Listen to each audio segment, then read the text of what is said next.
Welcome dear everyone to my YouTube channel Wahid's Math World. মই আজিৰ এই ভিডিঅ'টোত Mathematics Class 6 Chapter 6 কৰি চাওঁ আহা অৰ্থাৎ Work It Out 6.1 প্ৰতিটো সমস্যা প্ৰতিটো অংকই মই তন্নকৈ ধুনীয়াকৈ সমাধান কৰি দিম। তোমালোকে অতি মনোযোগেৰে চাবা আৰু শুনিবা, নিশ্চয় তোমালোকৰ ক্লিয়াৰ হ'ব। চোৱা, তোমালোকে ফাৰ্ষ্ট কুৱেশ্যনটো চোৱা। কৰি চাওঁ আহা 6.1 যদি এটা আয়তৰ দৈৰ্ঘ্য আৰু প্ৰস্থ ক্ৰমে 60 সেণ্টিমিটাৰ আৰু 20 সেণ্টিমিটাৰ হয়, তেন্তে আয়তৰ পৰিসীমা উলিওৱা। আয়তৰ পৰিসীমা মানে কি? গোটেই বাহুকেইটা বাহুকেইটা থাকে 4টা, গোটেইকেইটা বাহু যোগ কৰি দিলে হ'ল, নাইবা আমি ফৰ্মুলা সহায়তো কৰিব পৰা যায়। চোৱা তোমালোকে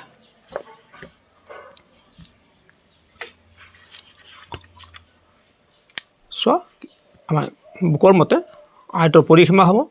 চোৱা, আয়তটো এনেকুৱা ধৰণৰ 60 সেণ্টিমিটাৰ হ'ল দিশ, প্ৰস্থ হ'ব 20 সেণ্টিমিটাৰ। আমি এই 4টা যদি যোগ কৰি দিওঁ, ধৰা দুটা দিশ আমি যোগ কৰোঁ, 60 আৰু 60 কিমান হয়? 120।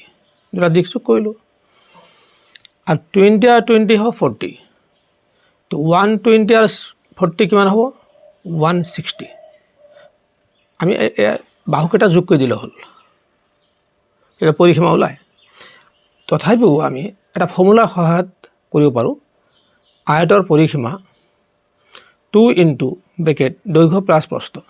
এই 2টো কি বুজাইছে? দুটা দৈৰ্ঘ্য বুজাইছে। এটা দুটা দৈৰ্ঘ্য সমান থাকে, সেইকাৰণে দুটা দৈৰ্ঘ্য বুজাইছে। এই 2টো কি বুজাইছে? দুটা প্ৰস্থ বুজাইছে।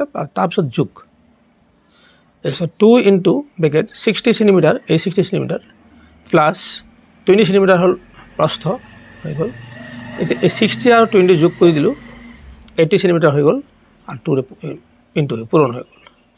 2ৰে যদি আমি 80 পূৰণ কৰোঁ 160 সেণ্টিমিটাৰ হয়। আমি এনেই যোগ কৰিলোঁ 160 সেণ্টিমিটাৰেই হ'ব। গতিকে পৰীক্ষা যদি তোমালোকৰ এইটো অসুবিধা হয়, তোমালোকে এই 4টা বাহু কি কৰিবা? যোগ কৰি দিবা, নিশ্চয় তোমালোকৰ ক্লিয়াৰ হ'ব। কুৱেশ্যন নম্বৰ 2 চোৱা, তোমালোকক দিয়া আছে পৰিসীমা দিয়া আছে 400 মিটাৰ। আমি প্ৰস্থ উলিয়াব লাগে, কিন্তু দৈৰ্ঘ্য দিয়া আছে 150 মিটাৰ।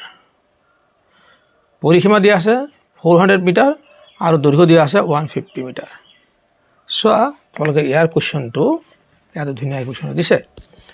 যদি আয়তাকৃতিৰ মজিয়াখনৰ পৰিসীমা 400 মিটাৰ আৰু ইয়াৰ দৈৰ্ঘ্য 150 মিটাৰ, তেন্তে মজিয়াখনৰ প্ৰস্থ নিৰ্ণয় কৰা। মজিয়া মানে সেই মজিয়াটো এটা আয়ত হয়, এইটো কথাটো মনত ৰাখিব লাগিব। গতিকে ইয়াত আমাৰ মজিয়াখন এখন আয়ত হয়। গতিকে আয়তৰ পৰিসীমা আমি এনেকৈ ওলাইছোঁ, দুটা দৈৰ্ঘ্য প্লাছ দুটা প্ৰস্থ। এই দুটা দৈৰ্ঘ্য বুজাইছে আৰু দুটা প্ৰস্থ বুজাইছে, যোগ কৰি দিলে আয়তৰ পৰিসীমা হ'ব। এটা আয়তৰ পৰিসীমা। এতিয়া 2 ইনটু দৈৰ্ঘ্য প্লাছ প্ৰস্থ হ'ল 400 মিটাৰ। পৰিসীমা দিয়া আছে আমাৰ বুকত 400 মিটাৰ দিয়া আছে, ঠিক আছে। এতিয়া চাবা তোমালোকে 2, এই আমি যদি উভয় পক্ষক, এইটো সোঁফাল এইটো বাওঁফাল, যদি আমি 2ৰে হৰণ কৰি দিওঁ, এই 2টো কটা যাব, দৈৰ্ঘ্য প্লাছ প্ৰস্থ থাকিব। একো 2ৰে হৰণ কৰি দিব লাগিব। 2ৰে আমি যদি হৰণ কৰোঁ, 400 হৰণ কৰোঁ, 200 থাকে।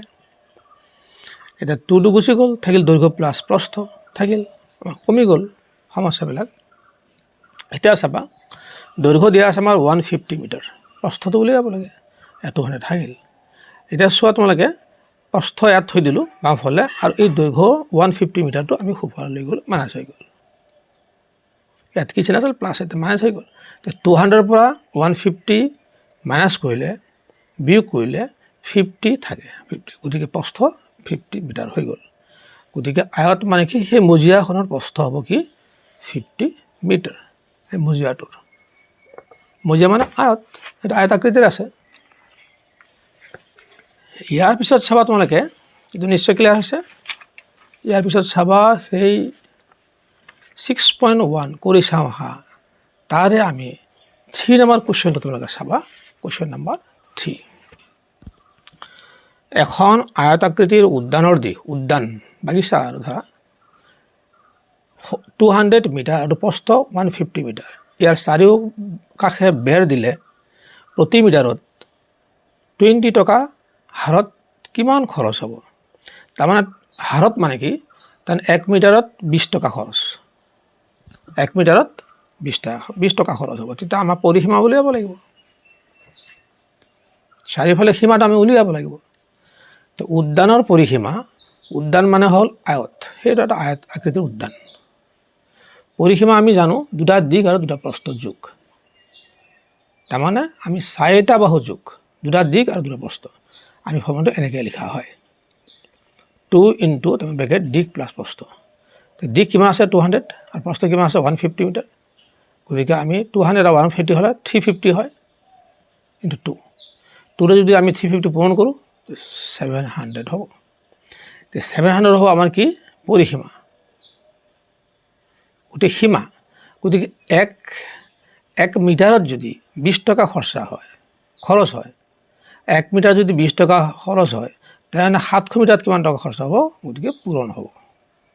গতিকে বেৰ দিয়া খৰচ আমাৰ হ'ব 20 ইনটু 700 টকা, কাৰণ 1 মিটাৰত 20 টকা হয়, গতিকে ইমান মিটাৰত কিমান হ'ব? পূৰণ হ'ব।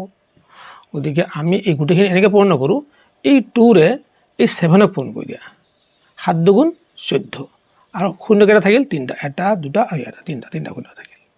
7 দুগুণ 14 আৰু 3টা শূন্য বহাই দিলে পূৰণ হৈ গ'ল ইমান টকা। গতিকে বেৰ দিয়া খৰচ 14,000 হৈ গ'ল টকা, বা 14,000 টকা হৈ গ'ল। এতিয়া চাবা কুৱেশ্যন নম্বৰ 4 খালী ঠাই পূৰ কৰা দিছে ইয়াতে। কুৱেশ্যন নম্বৰ 4 কি দিয়া আছে? খালী ঠাই পূৰ কৰা। এটা বৰ্গৰ পৰিসীমা 16 চেণ্টিমিটাৰ, বৰ্গটোৰ বাহুৰ দৈৰ্ঘ্য কিমান হ'ব? বৰ্গৰ 4টা বাহু সমান থাকে, গতিকে ইয়াত 4টা 16ত কি আছে? 4টা বাহু সমানকৈ আছে। গতিকে আমি 4ৰে যদি হৰণ দিওঁ এই 16ক, এটা বাহু ওলাব। চাবা তোমালোকে, মই এটা বাহু ওলাই দিছোঁ। এয়া বৰ্গৰ পৰিসীমা আছে 16 চেণ্টিমিটাৰ, আৰু এটা বাহুৰ দৈৰ্ঘ্য হ'ব কি? 16ক 4ৰে হৰণ কৰি দিলে এই 4 ওলাব। 16ক যদি 4ৰে হৰণ কৰা যায় 4 গুণ 16 হয়, 4 হ'ব চেণ্টিমিটাৰ। গতিকে এটা বাহুৰ দৈৰ্ঘ্য ওলাই গ'ল। 2 নম্বৰ কুৱেশ্যন কি দিয়া আছে চাবা তোমালোকে। এটা আয়তৰ পৰিসীমা 18 চেণ্টিমিটাৰ, আয়তৰ প্ৰস্থ 3 চেণ্টিমিটাৰ, দৈৰ্ঘ্য কিমান হ'ব? আয়তৰ পৰিসীমা, তো আয়তৰ পৰিসীমা হ'ল তাত 4টা বাহু থাকে, 2টা বাহু দিশ আৰু 2টা প্ৰস্থ থাকে। চাবা তোমালোকে 2টা দিশ আৰু 2টা প্ৰস্থ যোগ হৈ আছে 18। গতিকে আমি এই 2টো ইয়াত পূৰণ হৈ আছে, ইফালে গৈ আমি হৰণ কৰি দিব পাৰোঁ, এই হৰণ হৈ গ'ল। গতিকে 18ক 2ৰে হৰণ কৰিলে 9 হয়, 9 দুগুণ 18। গতিকে ইয়াত থাকিব কি? দিশ আৰু প্ৰস্থ দিয়া আছে আমাৰ 3। দিশটো আমি ৰাখিলোঁ, এই 3টো ইফালে গৈ মাইনাছ হ'ব, 9 - 3 = 6 হৈ গ'ল, 6 চেণ্টিমিটাৰ। গতিকে আমাৰ দিশ ওলাই গ'ল 6 চেণ্টিমিটাৰ।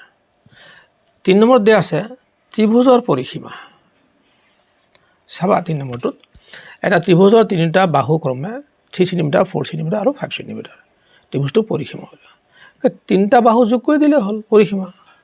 পৰিসীমা মানে কি? গোটেই সীমাবিলাক যোগ, সীমাবিলাক যোগ। তাৰ বাহু 4টা থাকিলে 4টা যোগ, 3টা থাকিলে 3টা যোগ।